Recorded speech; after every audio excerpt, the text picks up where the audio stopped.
Magandang araw at magandang buhay, lalong-lalo na sa ating mga minamahal na mga senior citizens. Sa araw po na ito mga lola at lola, ay ibibigay ko ang magandang balita na mangyayari sa July 16, 2025. Ano ba ang balitang ito? Ang balitang ito ay para lamang po sa qualified senior citizens na pensioners sa Social Pension for Indigent Pensioners. Dahil po sa July 16, 2025 ay may magaganap po na payout sa social pension. At sa video kong ito, ipapaalam ko ang mga lugar kung saan may magaganap na payout, anong oras po ba magaganap ang inyong payout at saan po ang payout venue. Kasama na rin na inyong malalaman ang mga requirements at dagdag paalala para po sa inyong lahat. At dito lang po yan sa aking vlog ninyo makukuha. Attention sa lahat ng mga senior citizens. Social Pension Payout Schedule July 16, 2025. Alamin ang buong detalye sa balitang ito. Kung gusto mo ang ganitong content na pinag-uusapan ang payout ng ating mga senior citizens, ang updates ng mga senior citizens at iba pang balita patungkol sa senior citizens, ay isubscribe mo na ang aking YouTube channel.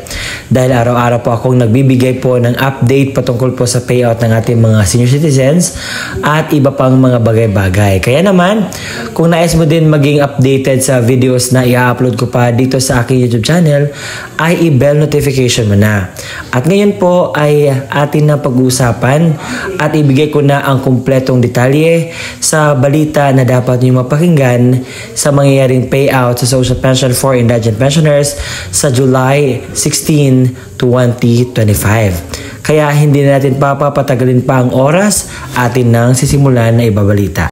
Ang unang lugar na may magaganap na pension sa Social Pension for Indigent Pensioners ay ang probinsya ng Zamboanga, Sibugay sa munisipalidad ng Cabanalan. Sa July 16, 2025, meron po magaganap na payout sa Municipal Gymnasium sa Cabasalan, Zamboanga, Sibugay. Sa morning, ito yung mga barangay na mag-payout.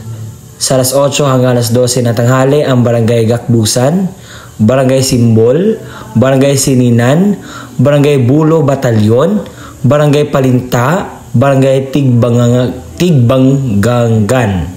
Sa launa hanggang alas 5 ng hapon, ito po ang mga barangay na mag-payout. Barangay Nazareth, Barangay Kalapan, Barangay Tamin, Barangay Little Baguio at Barangay Goodyear. Ngayon naman ay pupunta tayo sa City Government of Naga dahil sa July 16, 2025 ay meron po magaganap na payout sa mga barangay na ito. Sa AM, ang Cluster 5 sa alas 8:30 hanggang alas 10:30 ng umaga sa Barangay Santa Cruz na may 212 pensioners sa Santa Cruz Event Center po magaganap ang inyo pong payout. Sa alas 10:40 hanggang alas 12 ng tanghali sa Bag Norte na may 79 pensioners sa Bag Norte Barangay Hall magaganap ang inyong payout. Sa alas 9 hanggang alas 10:30 ng umaga sa Bag Sur na may 128 pensioners sa Bag Sur Covered Court magaganap po ang inyong payout. Sa PM naman, ang Cluster 6 sa alauna hanggang alas 5 ng hapon ang Barangay Piña Francia, Barangay Lerma, Barangay San Francisco at Barangay Dinaga. Ang Piña Franca na may 102, Lerma na may 74 pensioners, San Francisco na may 25 pensioners, Barangay Dinaga na may 13 pensioners. Isa lang po ang inyong payout venue at magaganap po ito sa Lerma Covered Court. Sa alauna ang alas 4:30 ng hapon sa Barangay Kaluwag na may 245 pensioners sa Kaluwag Covered Court magaganap po ang inyong pong payout. Attention sa lahat po ng mga social pensioners sa Cambaro. Wala pa medyong clear kung kailan po ang payout pero merong tentative sa July 15-16. Mag-aantay na po tayo dahil klaruhin muna merong magaganap po na meeting. Pero expect po kayo na merong magaganap po na payout sa Social Pension for Indigent Pensioners. Sa Cebu naman, sa Toledo City, ang mga senior citizens po ay mayroon pong payout na magaganap sa Social Pension for Indigent Pensioners sa July 16, 2025. Ngayon naman ay pupunta tayo sa Northern Samar dahil po may magaganap na payout sa mga barangay na aking babasahin ngayon, and stay tuned po, kunin po ang mga detalye nito. Makikita niyo sa yung screen, sa morning po, ang mga barangay na mag-payout ay sa Barangay Kadawid na may 50 pensioners, Barangay Kangkahipos na may 30 pensioners, Barangay Katigbian na may 38 pensioners, Barangay EJ Dulay na may 39 pensioners, Barangay Gibatangan na may 31 pensioners, Barangay La Perla na may 82 pensioners, Barangay Lawaan na may 48 pensioners, Barangay Marubay na may 58 pensioners, Barangay Naputiokan na may 122 pensioners, Barangay Oleras na may 61 pensioners. Sa hapon naman, sa Barangay Manaw na may 35 pensioners, Barangay Gibitan na may 17 pensioners, Barangay Gilwangi na may 112 pensioners, Barangay Inamlan may 44 pensioners, Barangay Langob na may 37 pensioners, Barangay Little Venice na may 166 pensioners, Barangay Magsaysay na may 32 pensioners, Barangay Bual na may 58 pensioners, at Barangay Unay na may 47 pensioners. Announcement po sa lahat ng mga social pension beneficiaries, payout schedule po sa July 16, 2025 sa alas 9 ng umaga hanggang alas 10 ng umaga sa Daha Sur Covered Court. Magaganap po ang inyo pong payout.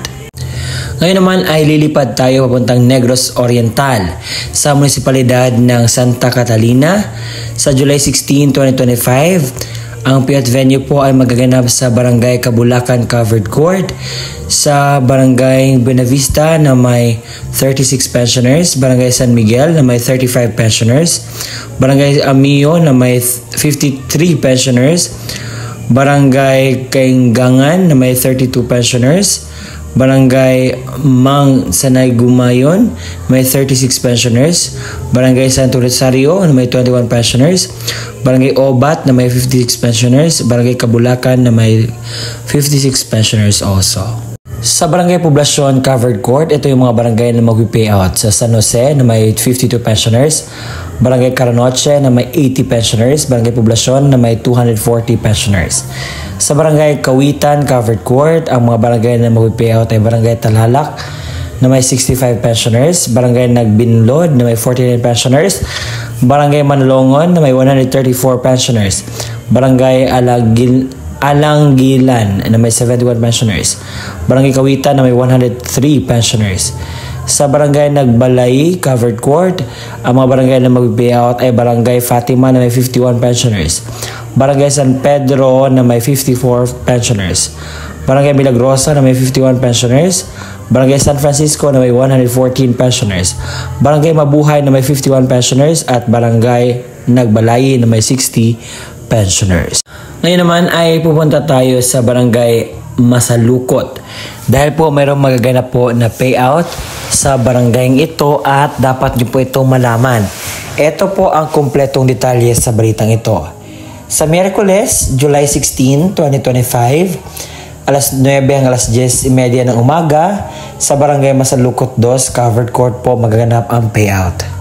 Sa Makati, sa July 16, 2025, alas 3 hanggang alas 5 ng hapon po ang inyong payout sa 528 beneficiaries sa mga taga-Olympia. Ang payout venue po ninyo ay magaganap sa Walter Mart Makati Activity Center, 5th floor. Ngayon ay pupunta tayo sa Barangay Hoyon-Hoyon sa Tigaon, Camarines Sur dahil ito yung mga barangay na mag-payout. Sa Abu Function Hall, alas 8 hanggang alas 10 po ng umaga. Sa Gaaw Ermita, alas 8 hanggang alas 10 ng umaga ang payout. Sa Gubat Covered Court magaganap, pareho lang din, alas 8 hanggang alas 10 ng umaga. Halos lahat po sila ay alas 8 hanggang alas 10 ng umaga ang payout.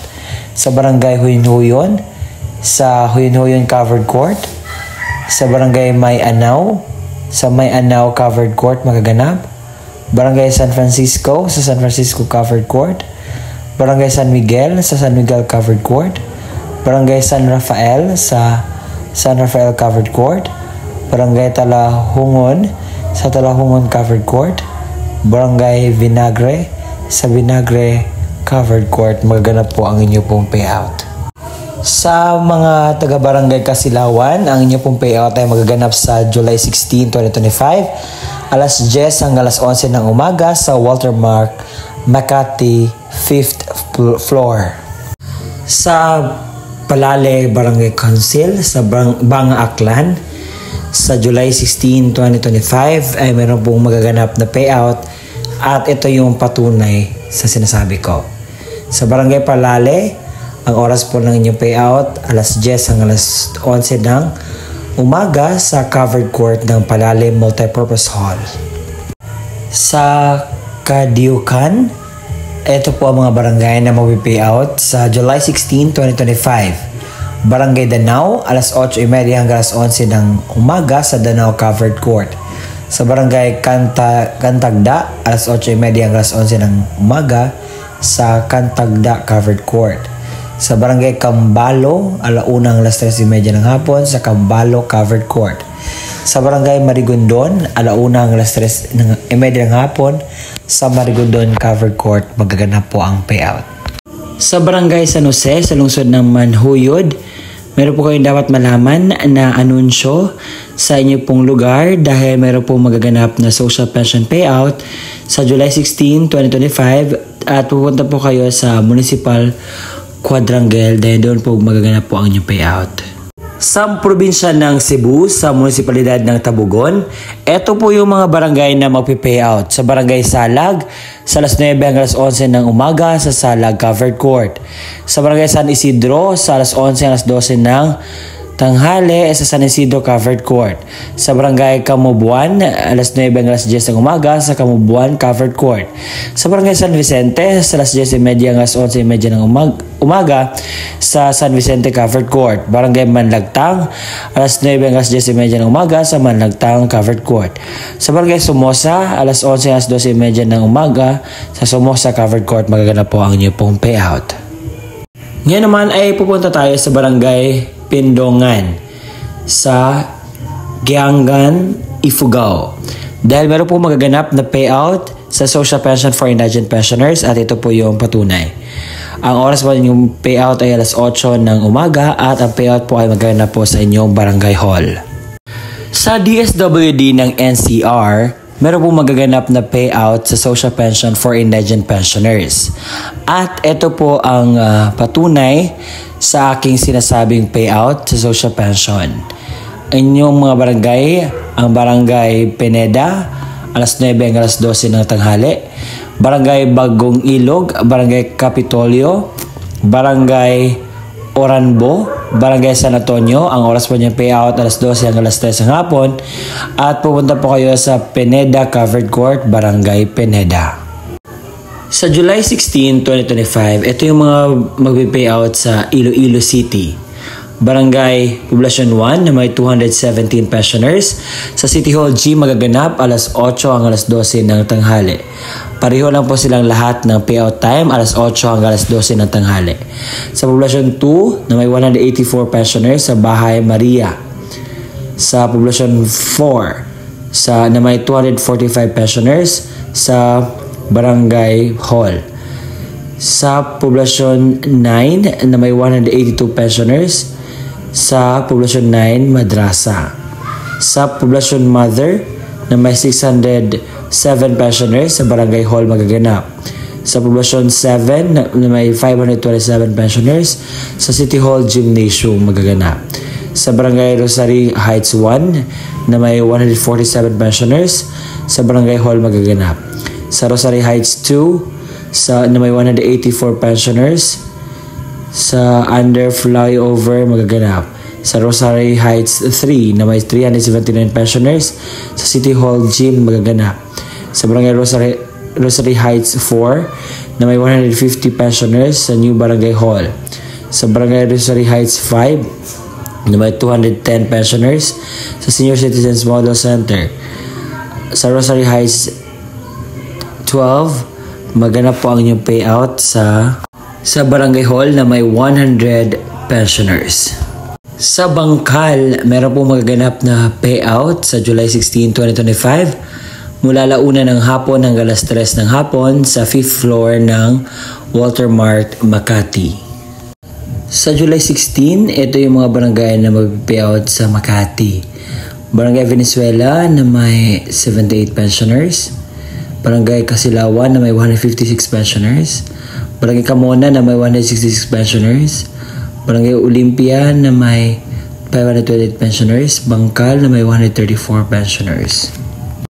Sa Barangay Agtiwa na may 109 pensioners, ang oras po ng yung payout alas 8 hanggang 9 ng umaga sa Agtiwa Covered Court. Barangay Mabini na may 127 pensioners, alas 10 hanggang alas 11:30 ng umaga sa Mabini Covered Court. Sa Barangay Mabulo na may 158 pensioners at Barangay Espina na may 237 pensioners. Sa Launa hanggang alas 3 ng hapon sa Espanya Covered Court, magaganap po ang inyo pong payout. At yun po ang kumpletong detalye na inyong nalalaman sa aking vlog patungkol po sa payout na magaganap bukas, July 16, 2025. Baka may magko-comment na naman dyan, hindi to totoo. Bakit yan lang po ang mga lugar? Bakit hindi po lahat? Kasi kasasabi ko lang po sa aking mga vlogs na akin pong mini-make sure na legit po ang aking sinasabi dito. Kaya naman nire-research ko kapag may makita akong mga impormasyon na sobrang importante at legit, kinukuha ko at bini-verify ko. Tama naman.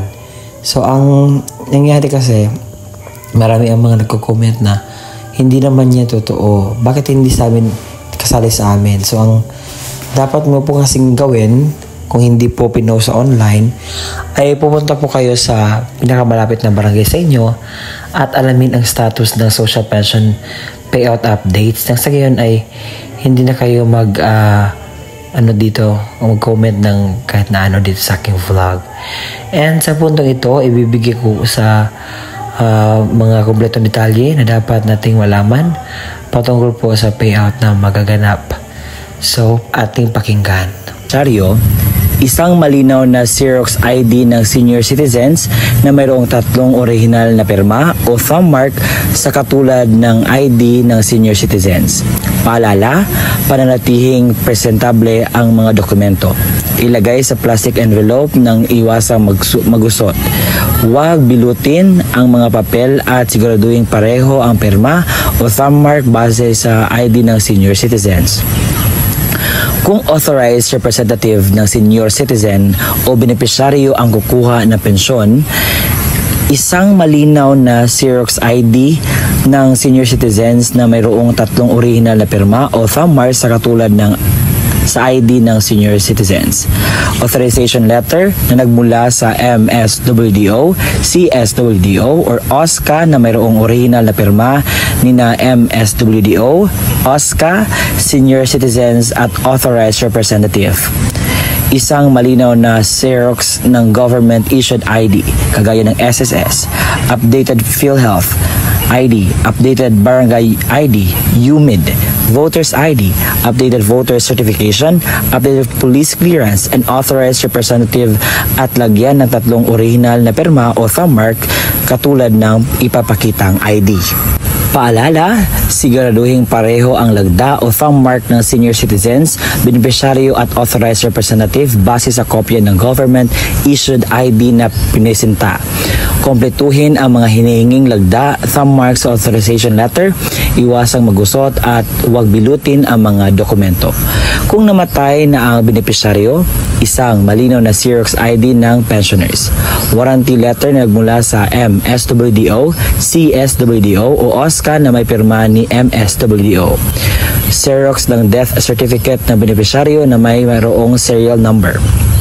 Isang malinaw na Xerox ng government-issued ID, kagaya ng SSS, updated PhilHealth ID, updated Barangay ID, UMID, voter's ID, updated voter certification, updated police clearance ng authorized representative at lagyan ng 3 original na pirma o thumb mark katulad ng ipapakitang ID.